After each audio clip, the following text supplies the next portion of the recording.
Nearly 2 decades of uncertainty, Libby is finally ready to move into a future no longer marred by the threat of asbestos-related disease. And while state and local officials will always have to keep contamination in mind, the widespread cleanup is winding down this fall. It was just short of 20 years ago, Libby got news of one of the worst environmental bombshells in Northwest history. Widespread asbestos contamination from years of vermiculite extraction at the W.R. Grace mine. Instead of hundreds of jobs, hundreds of deaths would result from the crisis. Libby and Troy would be turned upside down as the Environmental Protection Agency tackled the Superfund cleanup. But now that seemingly endless chore is ending. While there's still a handful of properties like this one slated for cleanup through September and October, this fall marks the end of 18 years of effort to clean up asbestos contamination in Lincoln County.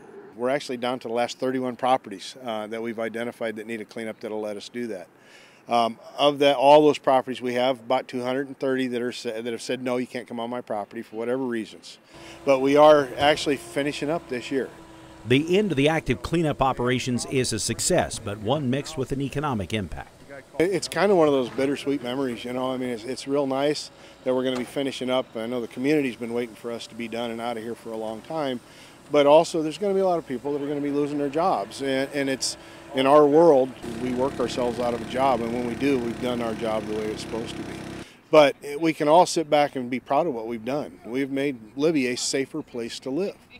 Safer for people like Jack Myers. He'd just bought his house the year the contamination was exposed in 1999. At first, he didn't favor cleanup, and unlike some, he didn't have to move. He actually bought donuts for the cleanup crew. To me, it was a kind of a baffling but an interesting process, you know. It was a very professionally done job, and like I said, with an engineering background, I could recognize good work. You have to have a clean bill of health if you think about future sales. There are 230 properties where owners opted out of the EPA cleanup for a variety of reasons. And what we've seen in the last few years is less than 5% of those properties even go to a cleanup anyways. So out of the 230, the most you'd have is 4 or 5 properties. So that's probably the good news of it. Over the nenext year, EPA will transition future cleanup responsibilities to the state of Montana and Lincoln County. Attention will turn to the 10,000-acre mine site itself, OU3, which already has been capped.